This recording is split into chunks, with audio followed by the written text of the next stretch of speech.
प्यारे दोस्तों, अल्टीमेट ज्ञान में आपका हार्दिक स्वागत है। जय माता दी। दोस्तों, बार बार में हम आपको यज्ञ और हवन के बारे में बताते रहते हैं कि हवन और यज्ञ का कितना बड़ा पुण्य मिलता है।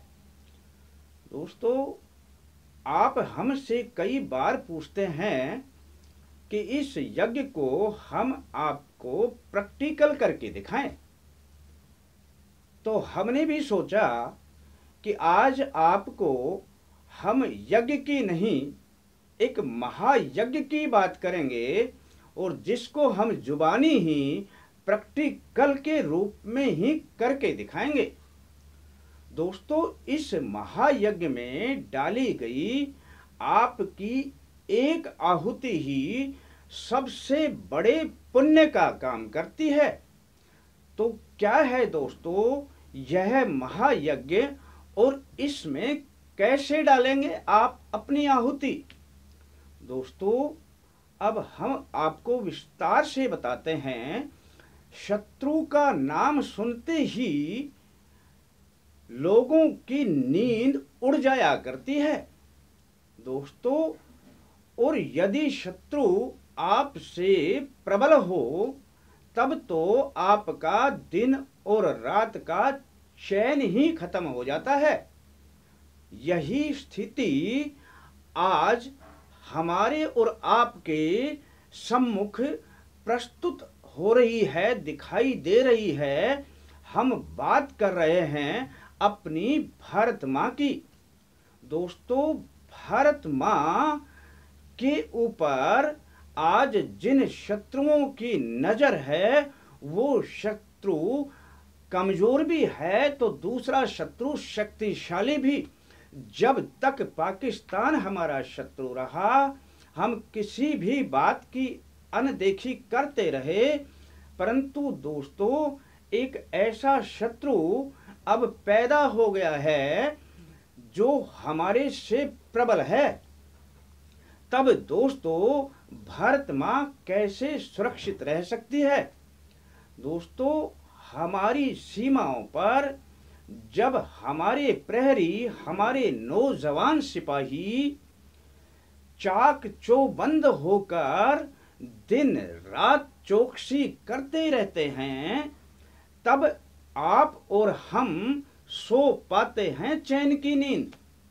दोस्तों, आप भी चैन की नींद सोएं और देश के 125 करोड़ लोग भी चैन की नींद सोएं।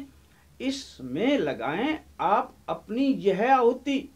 दोस्तों, इसी आहुति के बारे में बता रहे हैं हम आपको। और क्या है ये महायज्ञ और क्या है ये आहुति? दोस्तों, आपने कभी ध्यान दिया कि जो सीमा पर हमारे सैनिक प्रहरी रक्षा करते रहते हैं उनके पास धन कहां से आता है? दोस्तों, हमारे और आपसे ही यह धन एकत्र होकर उन पर खर्च किया जाता है। फौज कोई आय का स्रोत नहीं है। हमारे देश में ही नहीं, हर देश में फौज पर धन का एक बड़ा हिस्सा खर्च किया जाता है। दोस्तों, बस यदि कोई भी देश अपनी आर्थिक स्थिति में कमजोर है तो वह अपने नौजवानों के लिए अस्त्र शस्त्र मुहैया नहीं करवा सकता है। दोस्तों, हम भी अपने सैनिकों को आधुनिक युग के इस प्रकार के शस्त्र अस्त्र मुहैया करवाएं, इसके लिए सबसे अधिक है धन की आवश्यकता। तो दोस्तों, धन की आपूर्ति के लिए हमारे देश की सरकार विभिन्न प्रकार की आर्थिक नीतियां बनाती रहती हैं। इन्हीं आर्थिक नीतियों से जब पैसा एकत्र होता है तब धन एकत्र होने के बाद यह फौज पर खर्च किया जाता है। तब आप सोते हैं चैन की नींद।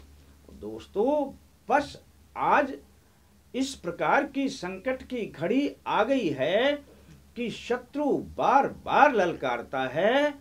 इस ललकार को खत्म करने के लिए दोस्तों लगाएं आप अपनी इस महायज्ञ में यह आहुति क्या है दोस्तों? सरकार की बनाई हुई नीतियों में टैक्स जो हुआ करते हैं, हम पर कर लागू होते हैं, आप अपने करों को, आप अपने टैक्सों को समय पर अदा करें, किसी प्रकार की भी चोरी ना करें, हर टैक्स के बारे में ईमानदारी बरतें और दोस्तों सरकार की इन आर्थिक नीतियों में आप अपना अधिक से अधिक सहयोग दें।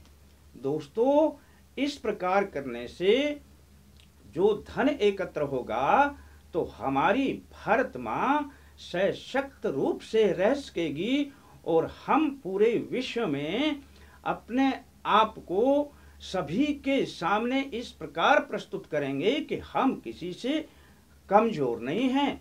दोस्तों वैसे भी भारत का नाम सबसे ऊंचा है और ऊंचा ही रहेगा, क्योंकि इसमें स्वाभिमान की मात्रा सबसे अधिक पाई जाती है और यहाँ पर आध्यात्मिक रचना सबसे अधिक है। बस इसी अध्यात्म में आप लगाएं अपनी यह आहुति।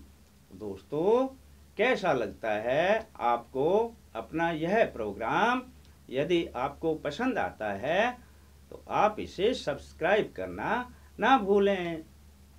फिर मिलेंगे दोस्तों अगले अंक के साथ, तब तक के लिए धन्यवाद।